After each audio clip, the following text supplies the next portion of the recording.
Assalamualaikum warahmatullahi wabarakatuh.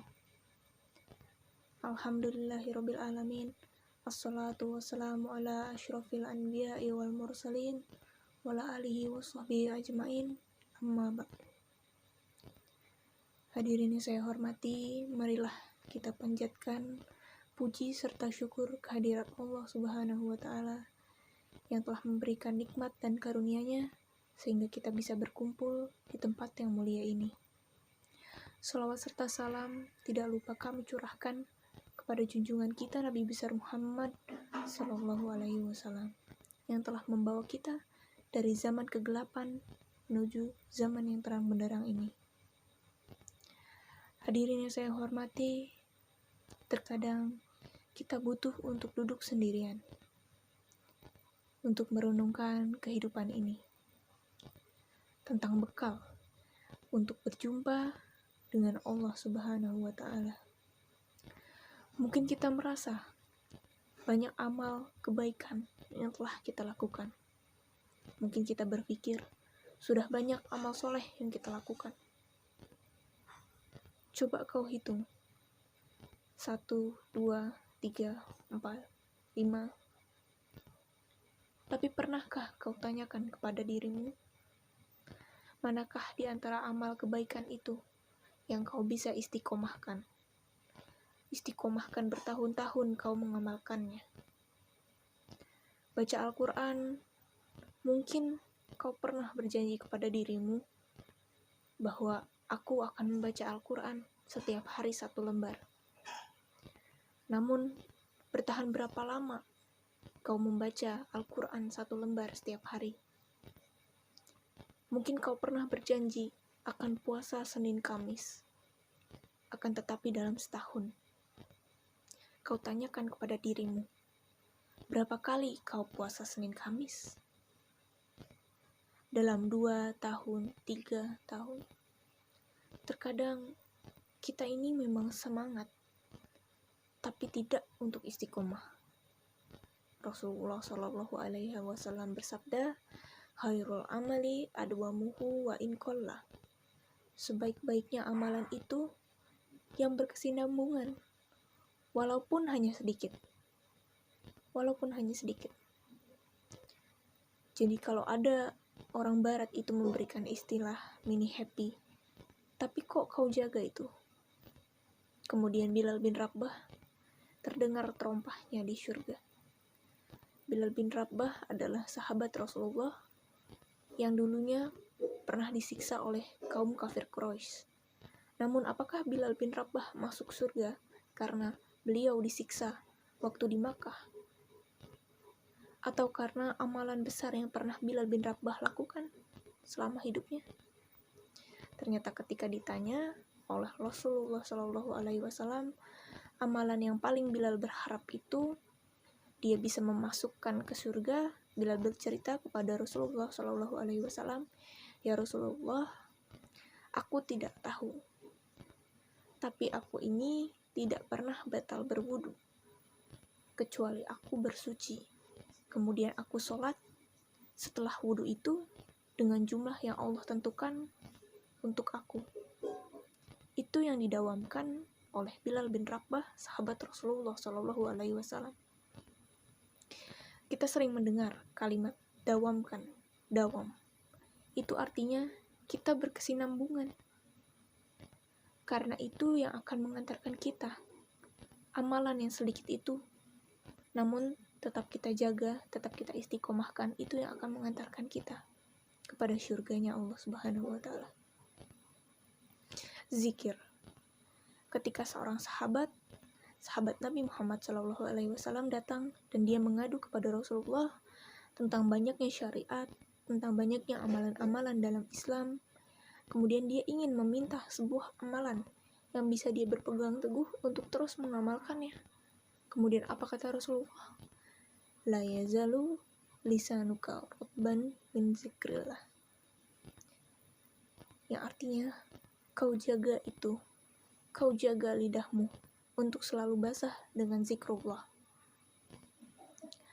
Maka kita perlu merujuk, melihat diri kita Apa sih amalan yang selalu kita dawamkan?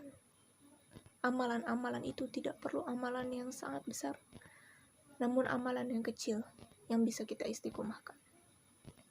Dan kita tahu bahwa pintu surga tidak hanya satu, akan tetapi ada 8 pintu surga. Setiap orang akan memasuki pintu itu sesuai dengan amalan yang dia rajin mengamalkannya. Bukan seseorang yang puasa sunnah 1 tahun cuma sekali. Ya mungkin dia membaca Al-Quran sebulan, dia membaca. Setelah itu setahun dia tidak membacanya lagi. Bukan yang zikir hanya tak kala mereka mengalami kesulitan. Tapi orang-orang yang benar-benar mendawamkan amalan itu walaupun sedikit. Kau pilih. Kau lihat kemampuanmu di mana. Lalu kau berjalan istiqomah. Kul amantu billah tsumma istaqim.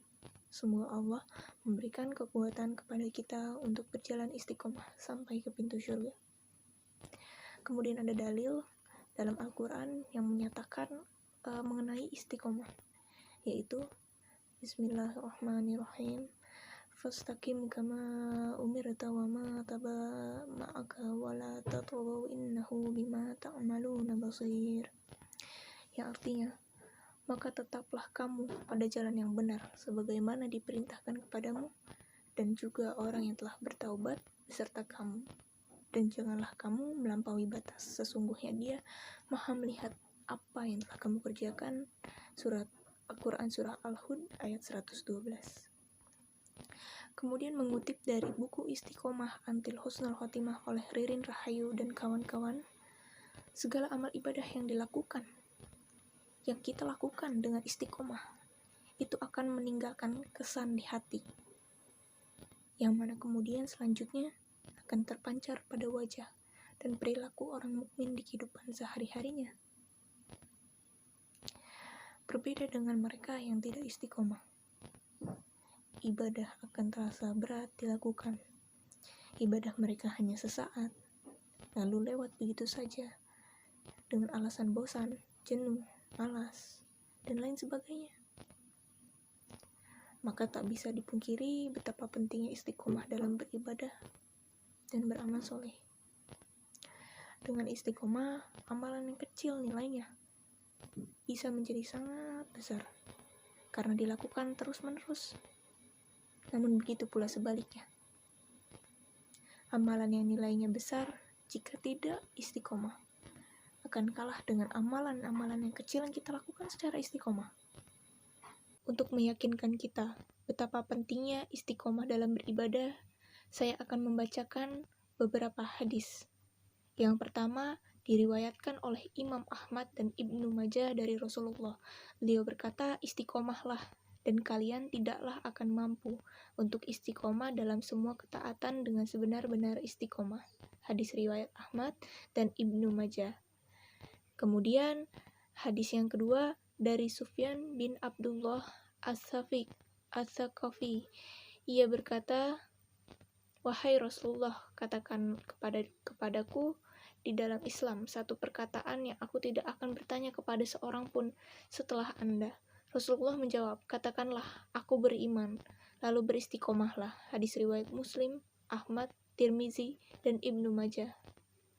Kemudian hadis yang ketiga ada dalam riwayat lain, Rasulullah SAW bersabda, istiqomahlah dan hendaklah engkau perbaiki akhlakmu kepada manusia. Hadis riwayat Al-Hakim dan Ibnu Hibban.